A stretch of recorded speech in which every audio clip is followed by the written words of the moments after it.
Hi, this is Jay with JLT, and today we're going to go over the installation of our new cold air intake for the Roush and VMP Supercharged S550 Mustang.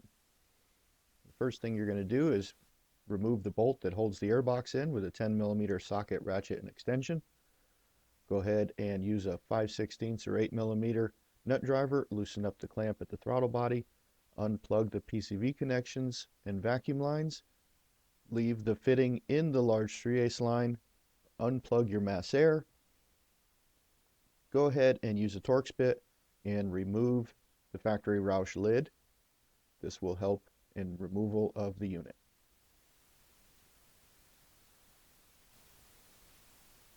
Now that the lid is off, pull it off the throttle body, unplug the PCV, disconnect the inlet from the grill, and remove from the car.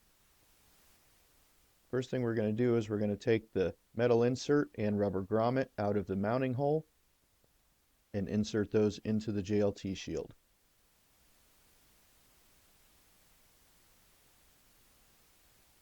Now you will take a T20 Torx bit and remove the factory screws from the mass air sensor and swap the mass air sensor over to the JLT tube using the supplied screws from JLT, which are an M4 by 10 metric thread. Take the silicone coupler, work it onto the tube. It's a little tight, just work it with your fingers and it'll go on fine. Loosen up the clamps, set both clamps onto the silicone coupler, but do not tighten at this time.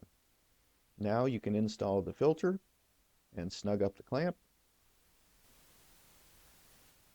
Now we're going to drop the shield into the car. Make sure your mass air harness is out of the way. Drop it in. The locating pin on the JLT will rest in the rubber insert in the apron. Reach in, find the fresh air duct from the grill, slide the JLT duct over that, and lock it into position.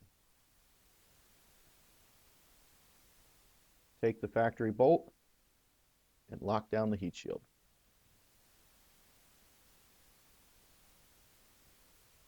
Go ahead and grab the JLT intake system, put it onto the throttle body, and drop it down into the shield.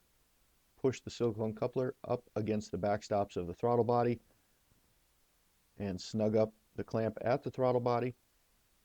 Now you can make adjustments to the tube, keeping it away from the tab at the front of the apron, and snug it up. Plug in your mass air. The 3/8 line goes into the grommet in the JLT, and the vacuum line goes onto the fitting. Now use the supplied foam insert and plug the hole that's above the filter so rainwater doesn't get to it. If you have removed your hood liner, you might want to take a look at our JLT pre-filters, which cover the filter and are water repellent. We also include a foam heat shield insert which can keep out engine heat at idle and low speed and is purely optional. This kit does require custom tuning, so make sure you have that lined up before you do your install.